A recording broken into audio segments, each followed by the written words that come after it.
भुटान गेटखौ खेवफिनबाय। कर'नानि गाग्लोबनायजों गुबुन हादरनि दावबायारिनि थाखाय फांथेनाय गेटआ दिनै खेवफिनजाबाय।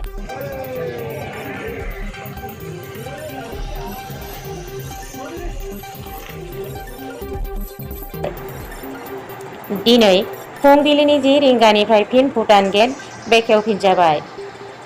चिरां जिल्ला भारत भुटान सिमनानि दादगारि हाथिसारनि भुटान सिमनानि भुटान गेटखौ बेखेवफिननायाव भुटाननि आरो आसाम चिरां ओनसोलनि सुबुंफोरनि गेजेरजों सावरायलायनायनि गेजेरजों फिन दिनै गेटखौ खेवफिनदों। सिगांनि बादि एखे आयेन लानाय जागोन आरो गेट पासनि थाखाय अरिजिनेल भटार आइडि नांगोन। हरसेनि थाखाय हर थानो 1200 रां होनांगोन होननानै खौरांगिरिनि सिगाङाव रोखा फोरमायदों।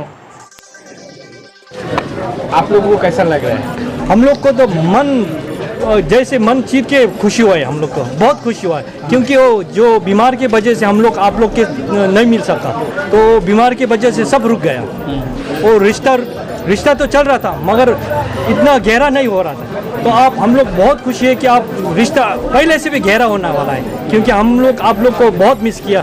जैसे हमारा इधर कहावत है कि दूर का रिश्तेदार से सामने का पड़ोसी को मजबूत पर के रिश्ता बनाना पड़ता है, तो वही है हम लोग की तरफ से। इसमें आज जो गेट खुला है आप लोगों ने, इसमें कुछ नया नियम लागू किया गया।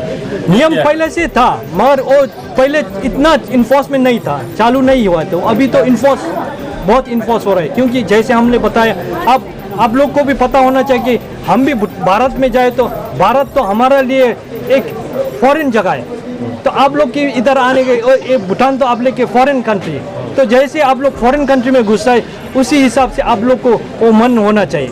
तो इसीलिए वो पहले से नियम था, वो नियम नहीं, वो सिर्फ इसको अभी थोड़ा इन्फोर्समेंट में ज़्यादा लगा हुआ है, वही है। अगर कोई इंडियन सिटीजन भूटान में एज ए टूरिस्ट हिसाब से आना चाहेंगे तो उसके लिए जैसे कि कोविड टेस्ट, फिर आरटीपीसीआर, कोविड टेस्ट वो रैंडम टेस्टिंग होगा, वो रैंडम टेस्टिंग हो सकता है मगर रैंडम टेस्टिंग माने सबको नहीं होगा, कोई को वो भी बीमार के जैसे सिचुएशन को होगा। जैसे अभी खुला है तो इंडिया में बढ़ेगा किधर देश में बढ़ने से तो उसको रैंडम टेस्ट, मगर सब कुछ इतना नहीं होता तो रैंडम टेस्टिंग भी नहीं होगा, वही है। जब मगर टेस्टिंग रैंडम टेस्टिंग और इंडियन टूरिस्ट पहले भूटान में रात बिताने से यहाँ पे पैसे नहीं लगते थे, लेकिन अभी जैसे कि नए चालू हो गए, कितने पैसे लगेंगे एज ए टूरिस्ट? 1200 लगेगा, 1200 इंडियन करेंसी और भूटानीज न्यूट्रम, वही। मगर आप लोग तो हम लोग की तरफ से आप लोग को प्रार्थना करता है कि आप लोग इंडियन करेंसी इधर टूरिस्ट के मुताबिक से इधर कंट्रीब्यूट करें आप लोग की तरफ। अच्छा, आपका मेडिकल जो है बड़ा मेडिकल में इंडियन आदमी आ सकता कि नहीं? मेडिकल के लिए कौन इंडियन से इधर भूटान जो भूटान है, हाँ, उसमें इंडिया का आदमी आके ट्रीटमेंट कर सकता कि नहीं? वो पहले भी इतना नहीं था। आप लोग को पता है कि हम लोग का इधर फ्री मेडिकल केयर है, तो आप लोग इधर काम करने से हम लोग देता था फ्री मेडिकल केयर, ठीक है, वही। तो आप लोग इधर आके जैसे कि आप लोग कुछ हो गया आप लोग को तो हम लोग नहीं छोड़ेगा। ऐसे आप लोग टूरिस्ट के वजह से भी आया है इधर, तो आप लोग को कुछ बीमार हो गया तो हम लोग हॉस्पिटल में ट्रीटमेंट करेगा, वो तो हम लोग का रिस्पॉन्सिबिलिटी है। एंट्री करने के लिए क्या आईडी चाहिए? एंट्री करने के लिए जैसे वो साहब ने बताया था, आप लोग को पड़ता है पासपोर्ट या वोटर कार्ड इंडियन के लिए, दूसरा देश के लिए पासपोर्ट ओरिजिनल, हाँ ओरिजिनल, वो भी ओरिजिनल कॉपी, वही है। विजिटर्स लोग को क्या अपील करेंगे? जो लोग टूरिस्ट लोग आएंगे घूमने, इन लोगों को क्या अपील करेंगे? अपील करना चाहता हूँ कि जब आप लोग आइए तो वोटर कार्ड नहीं होने से, पासपोर्ट होने से, जो इससे एक डॉक्यूमेंट को लेके आइए, तो आप लोग वो लेके आने से हमारे इधर तो खुला आप लोग आ सकता है। Any time welcome. Thank you. जिब्रि नं चिरां दुवार इउपिपिएल ब्लकनि आफादगिरि बिरदाव मुसाहारियाबो बे हाबाफारियाव बाहागो लानानै मा आयेननि राहा लादों बेखौ लानानै खौरांगिरिनो एरै फोरमायो। बोसोर खौसेनि उनावहाय जिथुनाखि भुटान गेट बियो रिअपेन खालामबाय, मा बुंनो सानो? आङो खौरांगिरि नोंथांमोननिसिम आंनि गोसो गोरबोनि आङो साबायखर जासिबाय। खौरां नायगिरि जोंनि रायजो राजा नोंथांमोननिसिमबो आंनि गोसो गोरबोनि साबायखर जासिबाय। दिनै जोंहा खोब गोजोनथाव बाथ्रा जोङो दिनै खोब गोजोननाय मोनदों जे जोङो 2 बोसोर खावसे आराय बोसोर समहालागै जोङो नैबे जोंनि कभिड पान्डामेन्टेलनि थाखाय जोङो जोंनि जे भुटान बे हादोराव जे भारतनि नोगोरारिफ्रा बा आसामनि नोगोरारिफ्रा जोंनि बिटिआरनि नोगोरारिफ्रा बाहाय हाबनो हानाय बेबायदि थासारिखौ जोङो मोनाखैमोन। जों आराय बोसोरनि उनावहाय दिनैहाय नैबे गोथार सानाव दिनैनि सानावहाय जोङो नैबे जोंनि आसाम आरो भारतनि आरो जोंनि भुटाननि जे जोंहानि बे दागगारियाव थानाय जे गेट बे गेटआ दिनै खुलिजाफिनबाय। जोङो खोब गोजोननाय मोनदों। जों आसा खालामदों जे आराय बोसोराव जों गोबां खस्थ' भुगिनांदोंमोन। दिनैहाय जोङो नैबे जे भारतनि आरो भुटाननि जे गेट बे गेटआ निस्सय खुलिजाबाय आरो जोङो खोब गोजोननाय मोनदों।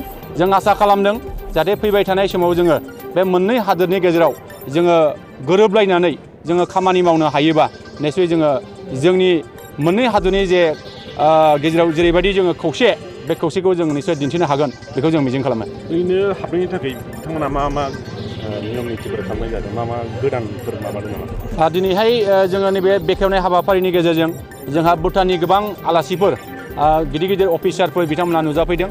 भारतनि जानानै जोंबो निस्सय बाय टिम हिसाबै जोंबो नुजाफैदों आरो जोंनि नैबे बेखेवनाय हाबाफारिजों बिथांमोना माखासे जोंनो मिथिहोदों जे जोंनि नैबे गेट बेखेवनायनि उनावहाय जोंनि भारतनि नोगोरारिफ्रा आसामनि नोगोरारिफ्रा बिटिआरनि नोगोरारिफ्रा बाहाय हाबनांगौब्ला जोंहा अरिजिनेल भटार कार्ड होनांगोन।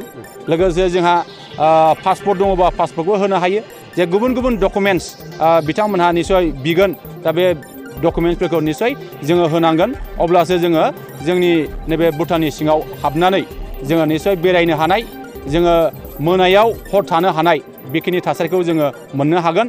आरो जों दिनै मिथिबाय जे भुटानाव हर थायोब्ला हल नाइट थायोबा 1200 बेबादि रां 1200 थाखा रां होनांगोन बेखिनिखौ जों मिथिदों। ओरैनो केजुवेल भिजिटनि थाखाय जोङो दा मिथिनाय बादिब्ला केजुवेल भिजिटनि थाखाय बांद्राय बेबायदि गोरा नियमखौ खालामाखै होननानै बुंदों। सिगाङाव जेरैबायदि नियम दंमोन बे नियमखौनो बिथांमोना निस्सय लाखिदों आरो जोङो साबसिनै बोरै खालामनो हायो अनलाइन सिस्टेमाव बोरै खालामनो हायो आरो जोंनि माखासे सिस्टेमखौ बोरै थि खालामनो हायो बिनि सायाव बिथांमोना जोंनो फोरमायदों। जों आसा खालामगोन जोंनि साफ्रोमबो नैबे भिजिटर्स बिथांमोनहा जोंनि भुटानाव हाबनो नाजानाय जोंनि माखासे जोंनि सुबुंफ्रा जाहाथे जोंनि आब्रुथिखौ जाहाथे मोजाङै लाखिनानै सिङाव थांनानै जाहाथे जोंनि आब्रुथिखौ जाहाथे मोजाङै जोथोनै लाखिनो हायो। जाहाथे बे सिङाव हाबनानै खुनु दावराव दावसि जायालासे जोङो गोजोनै जोङो जाहाथे हाबनानै जोङो नायदिंनो हायो बेखिनिखौ जों मिजिं खालामदों। आरो जोङो दिनै खोनाबाय बे जोंनि हाबनायनि समा 10 रिंगानिफ्राय जागायनानै बेलासे 4 रिंगासिम 5 रिंगायाव नोंथांमोना गासिबो ओंखारजोबनांगौ बेखिनिखौ जोङो मिथिनो मोननाय जादों। Thank you.